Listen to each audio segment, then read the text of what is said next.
Yo quería preguntarle a Silvia si hay algún tipo de información relevante que pudieras compartir con nosotros en cuanto a sesgos por edad, porque para mí es un tema muy importante. Yo me dedico a representar a trabajadores y tengo un grupo importante de personas que que tienen una edad, están en las últimas fases de su vida laboral y sí que sienten que hay pues ciertos prejuicios en cuanto a su edad. Y no sé si eso relaciona también con distintas puntuaciones en los parámetros que tú estudias. Mira, mucho no te puedo ayudar en la pregunta porque yo desconozco, no sé si a lo mejor alguien que está aquí presente, estudios metaanalíticos que relacionen un poco la edad en el sentido que dices tú, porque una cosa es, por ejemplo, referente a la validez de las pruebas, ahí no hay, la edad normalmente no se ha encontrado diferencia. Ahora, con respecto a otros aspectos, sí, por ejemplo, que creo que es una realidad, es decir, que personas de mayor edad tienen más dificultades para encontrar o para acceder o para... Ahí yo desconozco estudios concretamente que estudien, que analicen eso.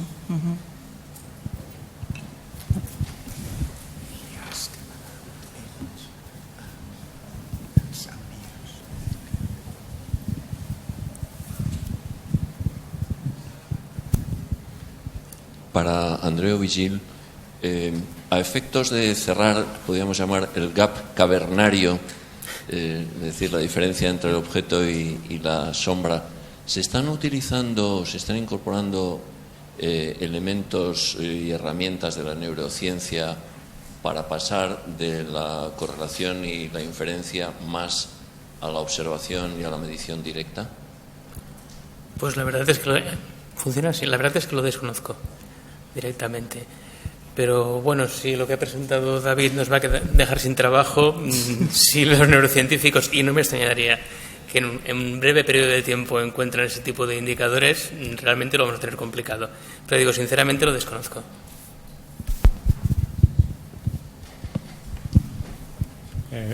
Una pregunta para el doctor Vigil. Cuando se hace el modelo factorial, tienen los factores de rasgo y, por ejemplo, el factor de aquiescencia, en los cuales los ítems directos y los ítems inversos se ponen a saturar con el mismo signo, ¿verdad? Entonces, mi pregunta es la siguiente. En la literatura se ha sugerido que ese resultado se puede deber a diferentes causas. Una de las causas que se sugiere es la aquiescencia, ¿verdad? Las personas que tienen esa tendencia a responder positivo independientemente del contenido. Pero también se habla, por ejemplo, de dificultad de verificación. Vamos a decir, dificultad en la respuesta a los ítems inversos, porque son ítems más complicados, requieren una carga cognitiva mayor, entonces puede ser que la persona no responda realmente como es porque se equivoca en el proceso de lectura y de respuesta. Entonces la pregunta es, ¿las puntuaciones factoriales corregidas interesa o tiene alguna importancia la razón, ¿verdad?, por la cual la persona da un determinado patrón o no? Yo creo que hay un paso previo a lo que estás comentando. Y es que muchas veces el problema para entender los ítems revertidos es porque se entiende que un ítem revertido es un ítem formulado de forma negativa. Cuando en realidad, si por ejemplo, me gusta mucho escuchar música con los amigos, me gusta mucho escuchar música en soledad. Estos dos ítems para mí son igual de difíciles de entender y en cambio uno es directo y el otro es revertido. El problema es que cuando empezamos con formas del tipo evito en lo posible escuchar música con mis amigos, son ítems mucho más difíciles de entender, tienen mucha más aquiescencia, etcétera, etcétera, etcétera. Entonces yo creo que si hacemos el paso previo de elaborar los ítems de una forma más correcta, posiblemente podemos eliminar mucha aquiescencia y posiblemente la que quede será debido a realmente la tendencia a contestar positivamente de los individuos. No sé si con esto... En relación a los medios, a las redes sociales, la pregunta es, si tengo que buscar trabajo, ¿borro mi perfil de Facebook y Twitter? Teniendo en cuenta que tengo más que perder que ganar. Vamos, desde luego, si quiero ser concejal de Madrid, está claro. Me refiero que lo que quiero decir es que estamos en un entorno en el que hay más para... Claro, es que Vamos a ver, la respuesta terrible es que no lo sabemos. Ese es uno de los graves problemas. Es decir, estamos empezando con esto y hay muy poca información. Es clarísimo que la información negativa, como hemos visto con... no se escucha nada. Sí. Lo que decía es que es... Es que como me fío de mi potente voz... A ver, ¿hola? ¿Sí? Vale. La información negativa contenida en los social media, en general la información negativa que tenemos, tiene un mayor impacto en la toma de decisiones que la información positiva. Por tanto, no sé si borrar el perfil de Facebook, pero revísalo. Y entonces, claro, lo que pasa es que eso ya entra, lo de quitar una foto en la que sales con la corbata aquí en una boda hace 20 años, pues es imposible casi de quitar, pero efectivamente esas son algunas de las cuestiones que la gente está teniendo en cuenta. Claro, hace 20 años que eso probablemente no tenga ningún tipo de capacidad para predecir lo que yo estoy haciendo ahora, aparte de las consideraciones legales del asunto o éticas o deontológicas, ¿no? Esa sería la respuesta. Revisa.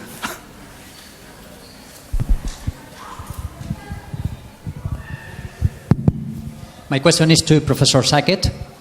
Paul, you talk about many aspects in your overview of the new developments, and I hope we will have the chance of discussing it in Minnesota the next year. But now I would like to focus in some aspect, which is the warnings, the role of warnings in controlling faking in personality assessment. We don't have empirical data directly applied to that, but we have found that there are individual differences in the role of warnings. I mean, there is not a linear correlation between the trait you are assessing and the response to warning in the individuals. So that it is possible that those who are more aware of the warning would be less prone to risk-taking behavior, for instance, and perhaps warning is not the best way for discriminating or for controlling faking. I don't know, what do you think about it? Thank you. Yeah, I talked about three different approaches that have emerged in the literature that deal with faking in different ways. Frankly, I'm most excited about controlling it via measurement with these forced choice measures and with a good psychometric underpinning, because that's designed in from the beginning, and you don't have the issues that you're mentioning of individual differences in how people do or don't respond to the warning. The warnings at some level are reasonable, a pretty crude approach, but in terms of something that could be implemented now and quickly and without the needed research underpinning to really change the way one approaches one's assessment system, which you'd need to do the forced choice method. I think there's value in the short run for the warning approach, but I think that's not the answer in the long run. I think the better measurement from the beginning is going to carry the day. Does that help? Yeah. Para David, una pregunta para el doctor David Aguado. Me consta que existen aplicaciones ya que a través de algoritmos semejantes a los de los que nos has hablado detectan los tweets o las entradas, comentarios en Facebook y tal, en algunas redes sociales que podrían ser nocivas para ti y te las elimina. Es una aplicación que creo que está disponible ya para iPhone, para iOS. Y de hecho se está utilizando. Es posible que, digamos, echa la ley, echa la trampa, ¿no? Es posible que esto sea un pico que de repente ha surgido como consecuencia del desarrollo de las redes sociales y que todo el mundo empieza a entender que se utiliza en selección y en reclutamiento y empecemos a mentir en nuestros perfiles y empecemos a eliminar cuentas, ¿no? Como decía el compañero. ¿Es posible que a lo mejor esto no tenga ningún futuro y que sea simplemente un pico de investigación en este siglo que luego se estudie? ¿O irá más allá, quizá? Madre mía.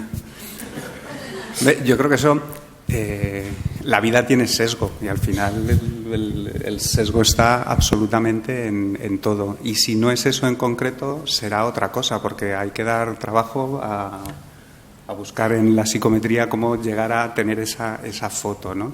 Evidentemente esto funciona por modas absolutamente. Inicialmente se utilizaba mucho más Facebook, ahora se está utilizando un poco más Twitter. Es un entorno, yo creo que es extraordinariamente cambiante, a una velocidad muy grande y además con un... ¿Cómo explicarlo? Con un marketing muy potente. Entonces, en cierta medida nos están haciendo creer que lo que no está ahí no existe, cuando eso claramente no es la realidad, ¿no? Pero es un contexto en el que se nos está poniendo para trabajar. Yo creo que evidentemente el interés por encontrar trabajo es un interés lícito y muy grande y por tanto se desarrollarán métodos para eliminar aquello que pensemos que nos impide acceder a un buen puesto laboral, ¿no? Eso yo creo que es un hecho clarísimo, ¿vale? Por tanto, existirán, si no es ese, serán otros, tendremos precauciones con ello, pero también es verdad que según van evolucionando las cosas, uno va utilizándolas y va estando tranquilo con su utilización y a lo mejor dentro de unos años uno no tiene cierta preocupación por lo que puso ahí porque no pone cosas raras. Creo que ese sería un poco el estado de la cuestión, ¿no? La siguiente intervención es de Ignacio, colega nuestro que ha venido desde Oviedo. Muchas gracias, Julio. Bueno, lo primero, dar la enhorabuena a los organizadores del seminario y a los ponentes. Me ha parecido brillante. Muchas aportaciones más metodológicas, más aplicadas. Y la pregunta es un poco combinada en la línea de la anterior. El doctor Vigil ha hablado de desabilidad social, el doctor Aguado de redes sociales. Yo creo que todos somos conscientes de que en el Facebook, en cualquier red social, todo el mundo pone lo bueno que le pasa. Nadie pone, hoy el jefe me ha reñido 3 veces, mi madre me ha mandado recoger la habitación, he suspendido 4 asignaturas. ¿En qué medida se podrían aplicar medidas de control de la deshabilidad social a la parte de redes sociales a la hora de aplicar a la selección de personal para intentar, digamos, limpiar esa buena imagen que la gente está deseando dar y tener un perfil ajustado a la realidad? A ver, primero discrepo en una cosa de lo que has dicho, aunque es muy interesante. Mira, mi mujer trabaja en orientación para buscar trabajo con parados de larga duración. Llega a Casa Negra de las burradas que ponen en Facebook. O sea, que la gente solo pone lo positivo en Facebook, no creas. Seguramente debe variar mucho, creo yo, en función del nivel educativo, nivel intelectual, etcétera, etcétera. Pero la gente pone en Facebook y Twitter, etcétera, etcétera, auténticas salvajadas. ¿De acuerdo? Con lo cual, no pone solo lo bueno. De todas formas, se tenían que hacer estudios realmente para ver si la gente filtra y ver qué métodos, porque claro, si no tienes una estructura factorial de contenido un poco clara, no puedes utilizar nuestro método. Entonces tendrías que ver un poco si hay algún tipo de estructura o no. ¿Que puede afectar? De acuerdo. Mi opinión personal, y es una opinión, yo creo que menos que en los test. Yo creo que la gente es más espontánea en Facebook que no contestando un test y sobre todo en una situación de selección. Claro. Sí, yo añadiría que de hecho en alguna utilización de los medios sociales es muy reivindicativa. Entonces hay un cierto perfil de usuarios en los que utilizamos las redes sociales para quejarnos. He ido al banco y no me han devuelto tal, no sé qué, y lo ponemos verde, ¿no? Es decir, no es una cosa buena que me pase, sino es una especie de altavoz, no de lo mío, sino de la queja que yo tengo respecto de alguien, ¿no? Y eso es un perfil también que se está utilizando, ¿no? Yo creo que es interesantísimo el asunto desde el punto de vista de que lo que tenemos que hacer es tratar de llegar a estructuras de qué es lo que está debajo de la información que estamos poniendo, es decir, tratar de ponerle un pequeño metro para ver qué es lo que hay ahí, aunque perdamos en cierta flexibilidad respecto de la riqueza que tiene el medio, pero tratando de estructurar un poco esa información, ¿no? Y a partir de ahí sí que se pueden utilizar, entiendo yo, o hacer intentos de aplicar una cierta psicometría al asunto, ¿no? Esa sería un poco mi opinión al respecto. Hola. Bueno, David, que sabe que estamos trabajando también en estos temas, yo creo que sabes que iba a tener que intervenir. Nosotros, no sé, antes en el póster, si habéis tenido oportunidad, estamos trabajando en la evaluación de actividad en redes sociales para selección. Y aquí hay una cuestión, y es que podemos negar la evidencia, como bien ha explicado David, de que se está utilizando esta información, o podemos aportar desde nuestro punto de vista de psicometría y psicología instrumentos y herramientas estandarizadas, objetivas y fiables para medirlo. Yo opto por la segunda alternativa y también por el tema de las redes y la ética. Es verdad que es un terreno que todavía está por definir. Sí es cierto que ya hay aspectos acotados, o sea, la información que se puede analizar es la información pública. Facebook es una red privada o se debería conocer la configuración para hacerla pública. Entonces ahí nosotros Facebook no lo analizamos en absoluto porque no podemos acceder a casi nada de información y porque tampoco es útil ni relevante de cara al puesto, que al final es de lo que se trata. Twitter sí es una red pública, la gente que la usa lo sabe y yo creo que ahí conviene también tener ese sentido de la responsabilidad de que haces público a todo el mundo. Si hay cosas que no se dirían en un entorno de como este, una reunión, un seminario, pues tampoco estaría de más pensar antes de hacer públicos determinados temas en Twitter, pues ser conscientes de ese elemento. Pero yo creo que hay un elemento muy importante que ahora también se está poniendo muy de moda, que es el tema del personal branding, la marca personal. Entonces, hay que ver el aspecto positivo de toda la utilización de la información de las redes sociales, porque es un gran potenciador de tu marca personal. Es decir, si yo quiero buscar trabajo en una empresa de marca personal, lo que voy a hacer es tener la entrevista o cuando he mandado el currículum, ponerme como una loca en Twitter a subir cosas porque soy una loca, soy una fanática, me encanta y yo solo pienso en eso. Y yo estoy controlando mi marca personal ahí, estoy haciendo algo positivo. Que por supuesto, esto es como cualquier otra herramienta psicométrica, se tiene que usar en combinación de otros muchos elementos, otros muchos test, pruebas, entrevista personal, pero es una herramienta que podemos utilizar a nuestro favor y yo creo que efectivamente nosotros tenemos gran capacidad de dotar de mayor rigor científico a estas mediciones porque ahora hay mucha pamplina y mucha tontería de efectivamente te ha salido este perfil de personalidad porque has subido la foto de tu perro. Bueno, pues sabemos que eso efectivamente no tiene mucho peso, pero un poco es el acto reivindicativo de decir esto se va a utilizar. Podemos hacerlo de dos formas, con los ojos cerrados y dejando que haya gente que sin tener absolutamente ningún tipo de conocimiento entre y haga burradas, o tomando un papel activo y desde nuestra profesión creando este tipo de modelos y haciendo propuestas que se vayan adelantando un poco a esta moda que creo que también tiene gran parte de moda, pero que bueno, que está claro que al final es el contexto en el que nos movemos. Gracias.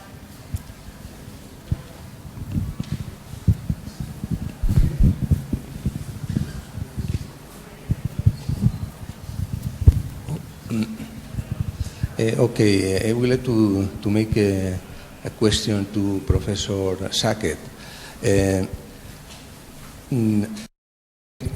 know a little bit our audience interests, and I think that they will be very interested in knowing something about the result you gave us yesterday in your second talk. So please, if you don't mind, can you please give them an idea of the results, the comparison between the ability and assessment center in order to predict task performance? And then a second point after. Please. Oh my.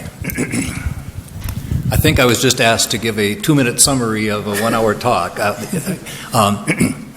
I presented some results yesterday that are brand new and are not yet published, and I think have some interest. So let's see what we can do. We heard the meta-analytic summary. The Professor Moscoso gave us the very nice overview, and we saw the rank order, what has high validity, low validity. And one thing that has puzzled me, I started my career 40 years ago studying assessment centers, and I've been interested in that ever since. And what's been very puzzling is that meta-analytic summary that says a short, quick, inexpensive cognitive ability test that you can give in 20 minutes will give you better prediction of performance than a lengthy, elaborate 2-day assessment center. I said, how can that be? Why do those charts and tables from the meta-analyses say that cognitive ability wins, outperforms assessment centers? And I found myself saying I'm not persuaded by the evidence because those meta-analyses are of separate and largely independent studies.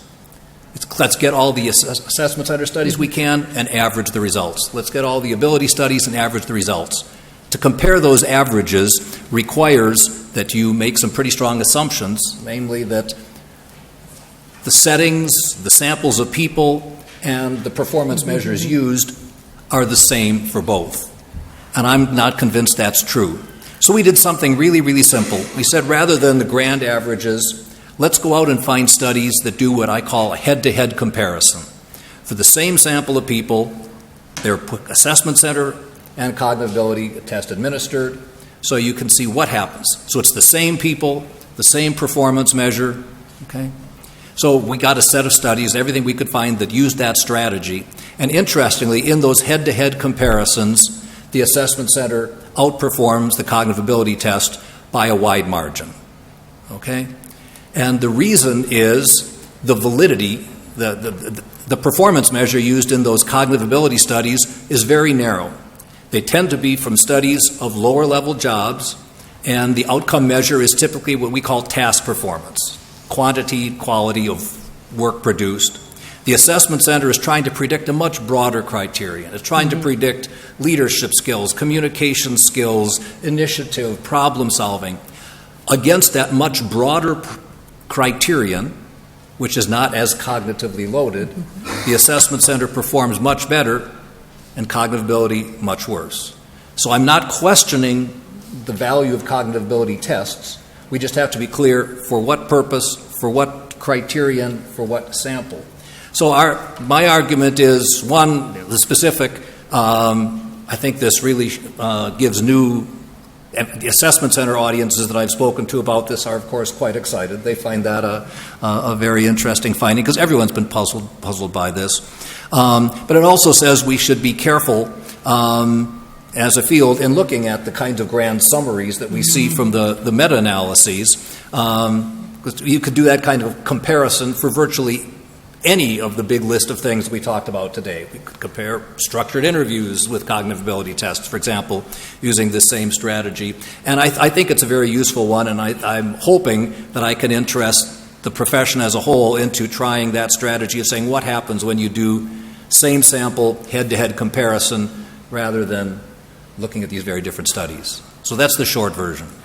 Okay. Bien. En el reloj del ordenador son las 2:06. A las 2 era tiempo. Estamos en intervalo de confianza, pero si paramos ahora, al 95% de probabilidad del intervalo. Digo, permítanme durante 30 segundos dar las gracias a quien hace posible este seminario. Primero quiero dar las gracias al Instituto de Ingeniería del Conocimiento, que es quien subvenciona todas las actividades de este tipo. En segundo lugar, a la facultad, porque nos deja los espacios.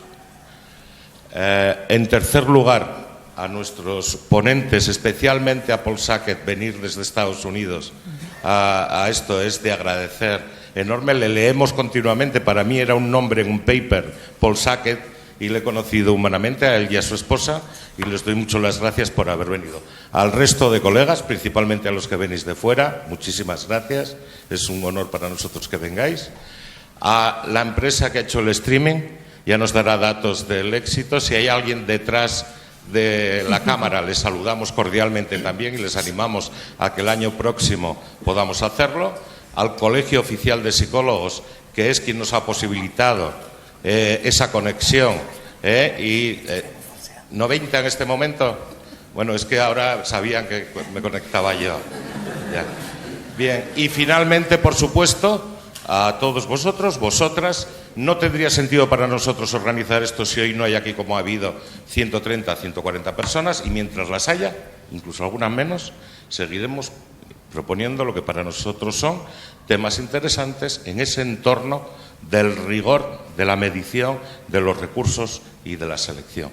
Y finalmente, los últimos tiempos, sobre todo, hay una persona siempre clave en la organización de esto, que seguramente muchos de ustedes han tenido contacto con Isabel Izquierdo, que es nuestra organizadora de siempre, y que el año que viene probablemente no la vamos a tener porque ha tenido la desgracia de obtener una beca Fulbright para la Universidad de Columbia. Fíjense qué secretarias nos fichamos, ¿de acuerdo? Te damos muchas gracias, Isabel, por todo lo que participas, también a los coordinadores de los másteres, y si se me olvida alguien, pues es que se me olvida porque no lo tenía apuntado. Gracias a todos.